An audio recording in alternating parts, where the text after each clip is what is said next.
In an industry stuffed with marketing bullshit, empty promises, and shiny-suited liars, one woman's had enough. She knows what it's like to have the wrong clients, no money, and no time for fun. But she also knows how to fix it. And on the Business for Superheroes show, she promises to tell the down and dirty truth about business, sales, and running away with the circus. Here's your host, Vicky Fraser. Hello and welcome to the Business for Superheroes show. I'm Vicky Fraser and this is my husband Joe. Hello. We're being very quiet because we're not at home. We're in a little conference room at my office and there are people on the other side of the door. So we're not drinking, sadly. We're drinking Fentiman's lemonade. Yeah, it's not gin though, is it? Nope. I wish it was. I wish it was. Anyway, today we're talking about... I've gone all Jackanory. You have gone very Jackanory. That was like a... Yeah. Hello, children. Today, we're talking about why you should be watching Donald Trump if you want to sell more stuff. Donald Trump. Donald Trump. By the way, Americans, Trump is a British word for fart. I just thought I'd throw that out there. So we find him hilarious. So yeah, we're in the UK. We are watching with amusement laced with mild alarm at how your US elections are progressing. But it's just incredible. It seems really, really unlikely. Yeah.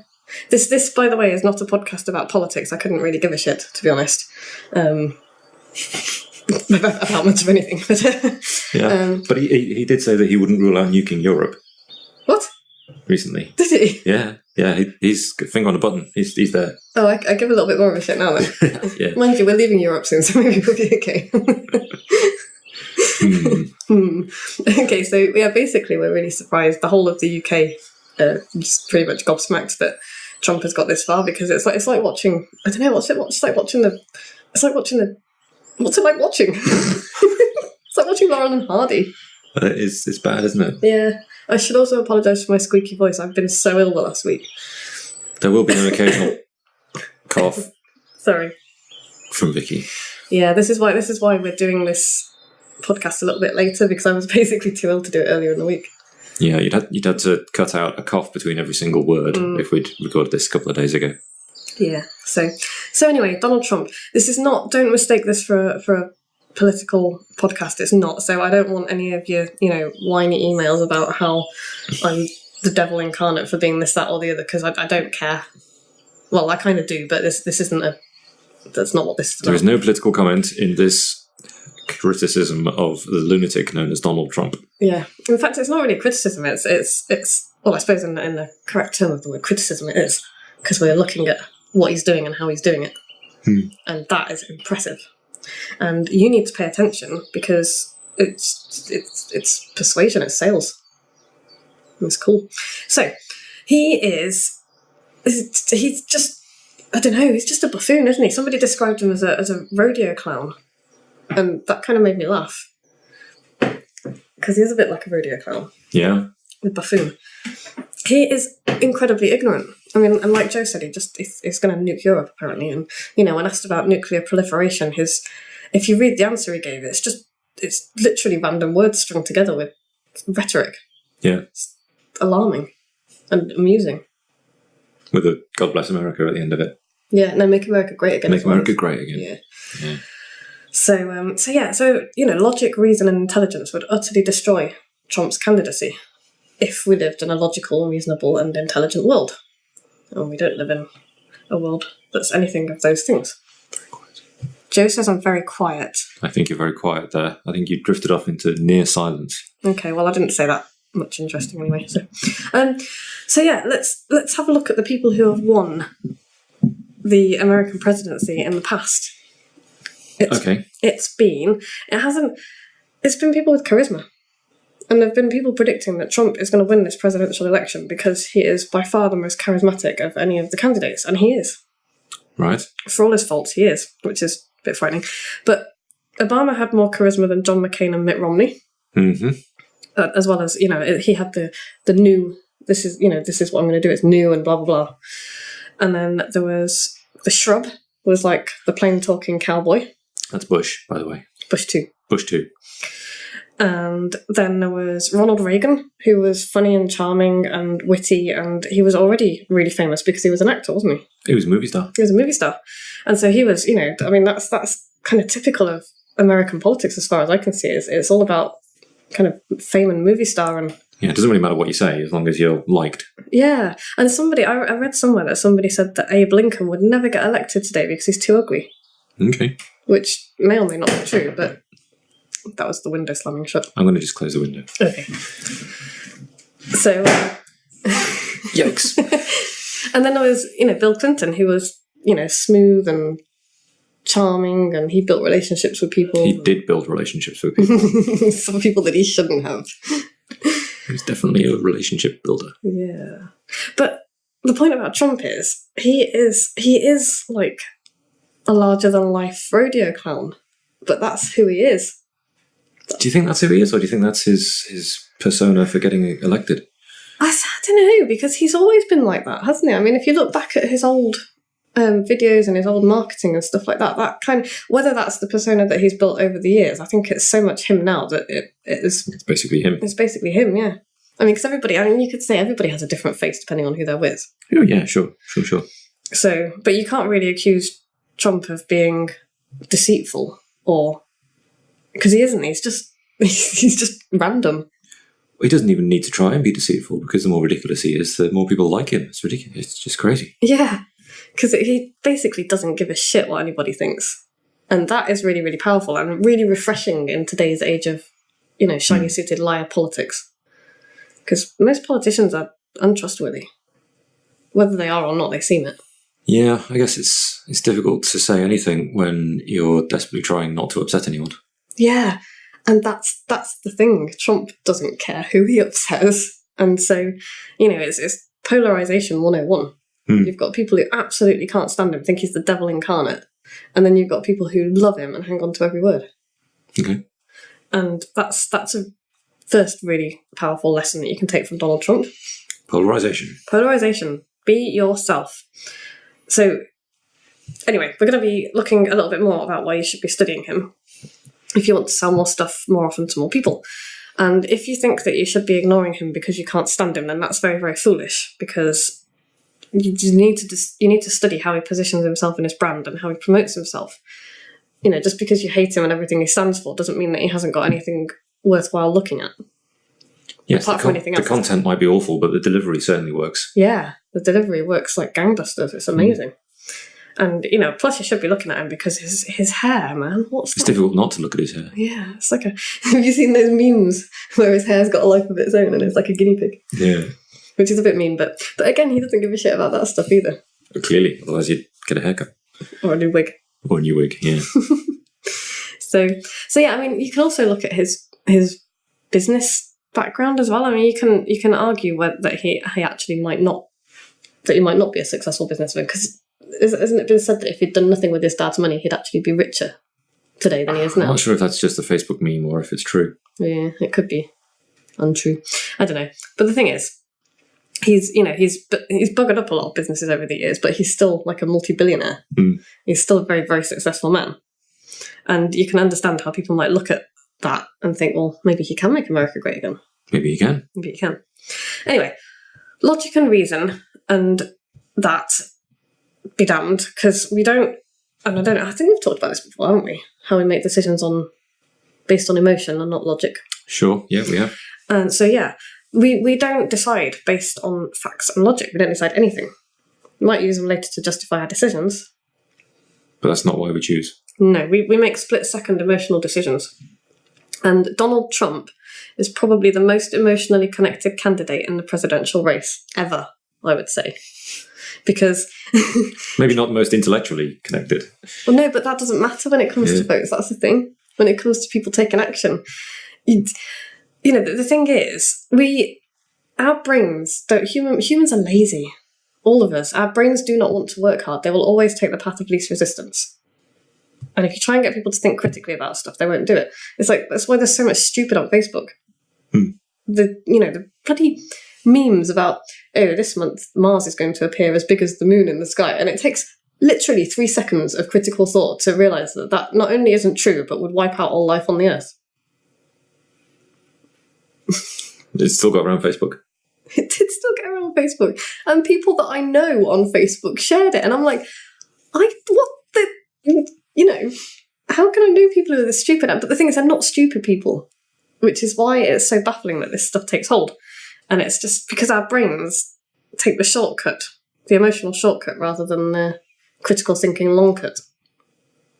Okay. And I think that people should do more critical thinking practice, and then these ridiculous ideas and Donald Trump wouldn't take hold. Donald Trump is a ridiculous idea, though, isn't he? Yes. So yes, anyway, the thing is, the media has been banging on, and they're still banging on about how he's a flash in the pan and he's not going to go anywhere. And they've been completely wrong so far, and they're going to carry on being completely wrong because they don't understand. Either they don't understand how human brains work, or they're ignoring how human brains work, which is daft because they know how to write headlines, so they do know how our brains work. That works on emotional triggers. And he is so very persuasive, even when he can't persuade his own party or, the media or whatever, but he persuades normal people to vote for him and to jump up and down and go to his rallies. And, actually he persuades people into quite frightening stuff. Did you hear in some of the rallies he's been inciting people to violence? I'd heard that he'd got quite close. Yeah. So maybe he wasn't inciting people to violence, but no, he was saying stuff like, "Oh, that's not how we deal with it. We give him a whooping," and that's pretty damn close. But that taps right into people's kind of base aggressive emotions and the frustration that people are feeling. Yeah.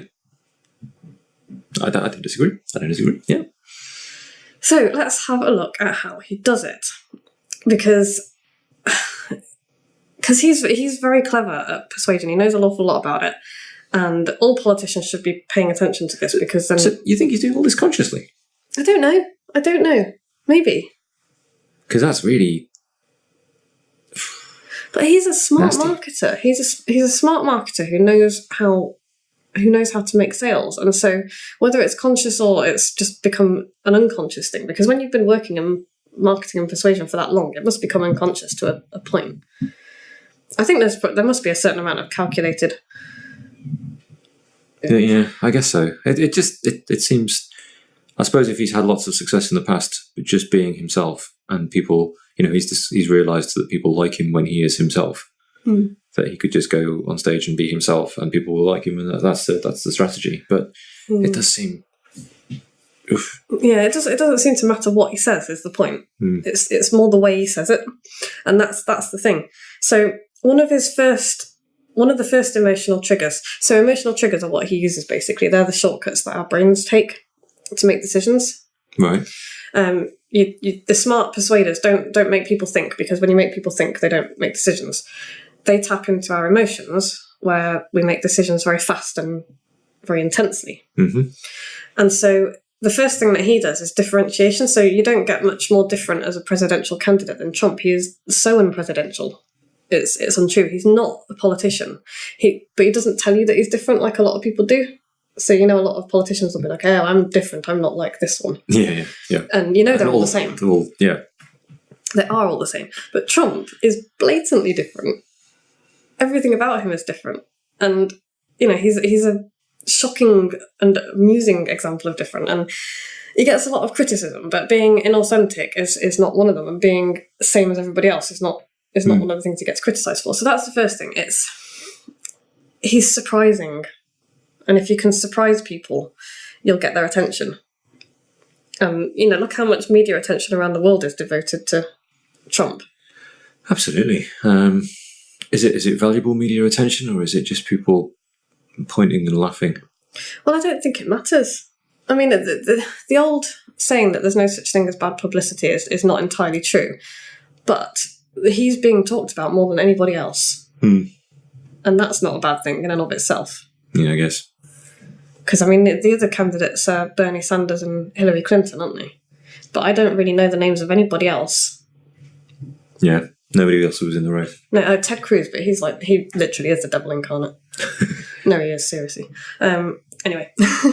But yeah, the way he talks, his rhetoric is laden with emotion that the real people in America can relate to. So when he talks about America being in trouble, it isn't just in trouble, it's going down the drain. Mm-hmm. And he doesn't just talk about China beating us up, China kills us. So, that's the words in this, words matter, basically, and the way Trump uses them is very, very powerful, and he knows exactly what words to use, because he doesn't use words that his, probably badly educated, poorly educated, low income, frustrated, angry, entitled people who I feel that the world should be nicer to them. Yeah, who are waiting for somebody else to make it all better. And that's the big angle he's going for. The people who are frustrated and frightened. And, they don't, and nobody, I'm not even being elitist here, but nobody responds to long academic words.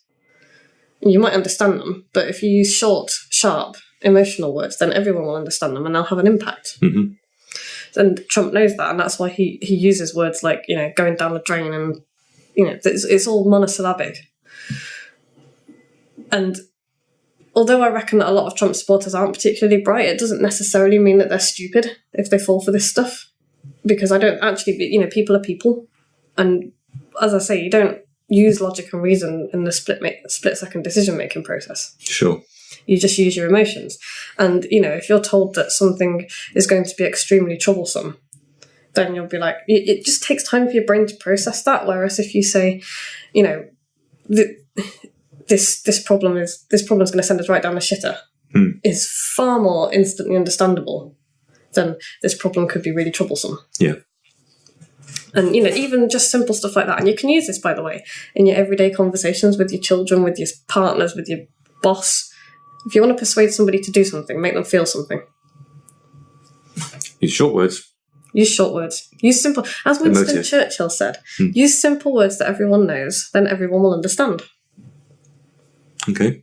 Including the clever people and the educated people and the university academics. But the difference is that everyone will not just understand, but they will respond. So that's cool. So he is triggering people's emotions with the words that he uses, and he doesn't want people thinking about the wider issues. He wants people getting fired up. Getting angry and getting pissed off and wanting to change things and make America great. Again. Yeah. I don't know when it became ungreat. I don't know. But that's the thing. Nobody knows, but it doesn't matter. Because it's this meaningless rhetoric that fires people up. So, anyway, there was a remarkable admission by a guy called Mark Cuban, who I actually had heard of, but I didn't know who he was. But he's the Dallas Mavericks basketball team owner. And I've heard his name before. But he said about Donald Trump, I don't care what his actual positions are. I don't care if he says the wrong thing. He says what's on his mind. He gives honest answers rather than prepared answers. This is more important than anything any candidate has done in years. And that is just that's a remarkable admission for two reasons. First, because I can't imagine many people would come out and say, I don't care what his political positions are, because people want to be seen as being clever, don't they? But secondly, because what he said is true. I would much rather hear honest answers from politicians than... Even if you disagree? Even if I disagree, yeah. Much more. Much rather hear honest answers. That's why I get so frustrated listening to the bullshit on Prime Minister's question times and stuff. Because, they just skirt around the answer. And it's like, they must have an opinion. Yeah. So why not give it? I can totally understand why Trump has become so popular. Yeah. It does make sense. And I guess, lowest common denominator stuff and making sure everyone understands him, and I guess a history of being liked by people he meets. Yeah. Somehow. Yeah. It's really got nothing to do with policy or politics. It's personality and the emotional triggers that he's hitting. And being different from the from the endless stream of just lying politicians. And that's the thing, because I think they are all liars, because they must be, because I don't believe they all hold the opinions they say they do.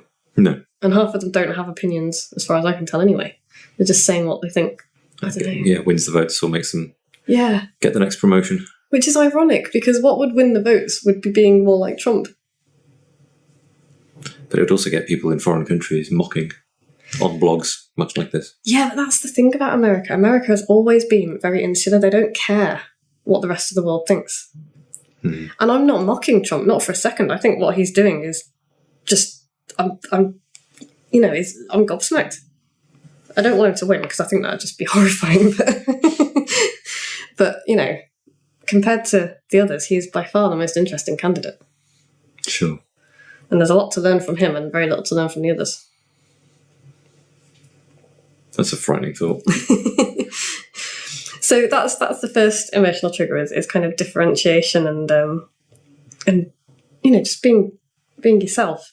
And the second one is authority and friendship. So his business acumen gives him authority in that area. Mm-hmm. Whether he's done well or not, he's still rich, so he's not a failure.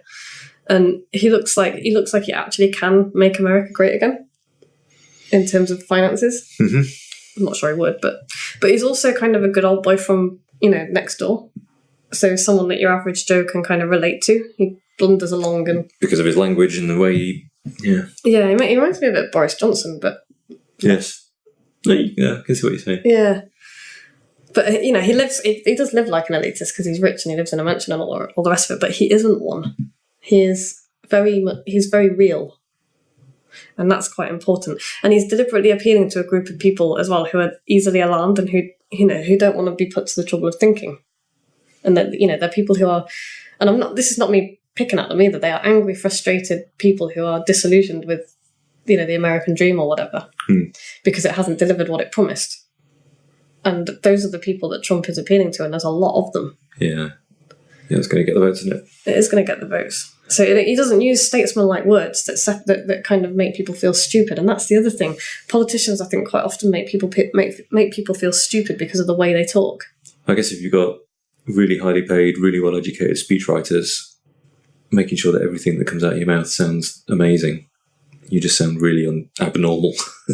Yeah, you can do. I think that the exception to that would be somebody like President Bartlett of The West Wing, because obviously they had Hollywood scriptwriters behind it. But political scriptwriters do come from those echelons and all the rest of it. So I think it is possible to sound like a real person and write great speeches and all the rest of it. But Trump's doing without all that stuff. He's just talking with no preparation by the looks of it.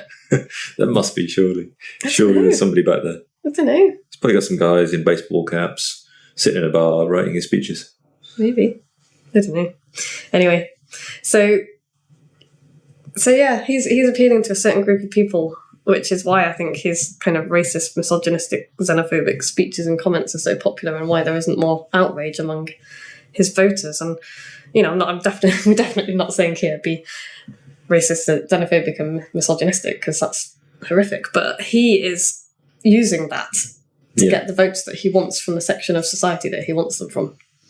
And that is probably the most important lesson of all from this podcast, because to sell more stuff to more people more often, you need to know your audience, and you need to know what triggers them, what they care about, why they care about it, and the language that they use. You speak to people in their own language and appeal to their emotions, and you will sell more stuff. If you try and use logic, it's not going to sell you widgets. You'll need it later to justify purchases and all the rest of it, but it won't sell. So you need to hit people right in the feels. Kick them in the nuts. Not literally. Figuratively. With your words. With your words. Use short, emotive words and ditch the corporate, academic, political language, because it appeals to nobody. Okay. So if you don't know who your audience is, find your bloody audience. Yeah. Figure that out. Yeah. Figure out the language they use, figure out their fears, figure out their worries. Yeah. All of those things. Target your shit at them. Yes. Not literally. Not literal. That was figurative shit, not literal shit. The reason I said that then is because in our new house we have a septic tank, which is new to us. It's an excitement.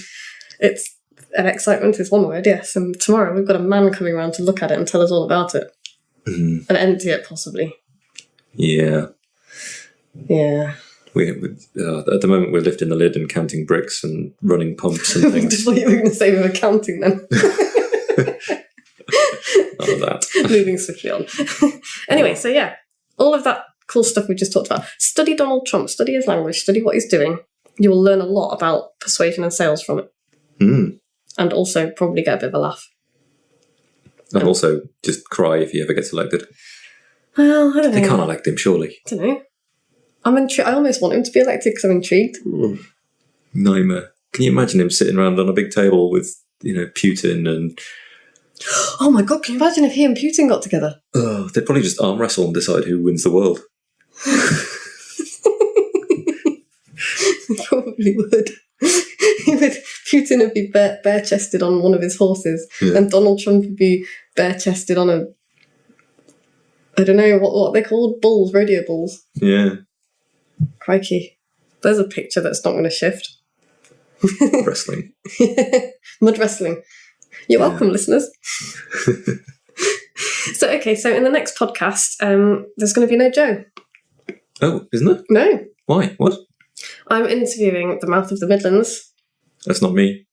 Graham Todd.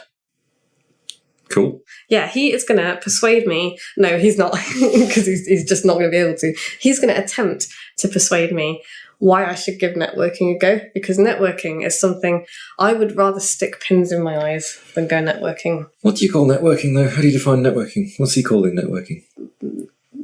We'll have to wait for next week to find out. Do you not do any networking? No. Well, no, I suppose that's technically not true, but I don't do the... So, Todd does 4N, and he's built the... Actually, he's amazing. What? 4N.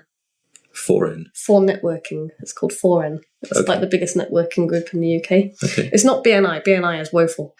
And if there are any BNI fans out there, I don't care. But 4N is... There's I'm not going to talk too much about it because Graham's going to... Todd's going to do that next week.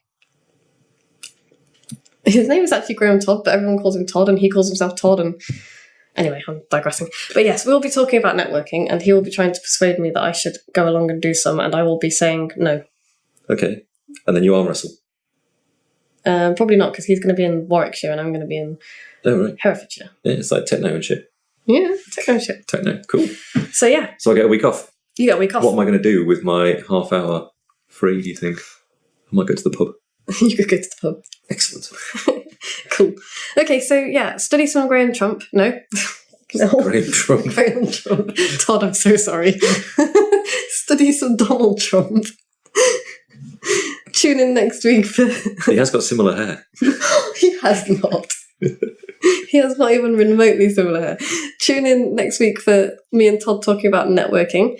And if you haven't bought my book already, you should get yourself a copy because it's really cool. businessforsuperheroes.com or on Kindle via Amazon.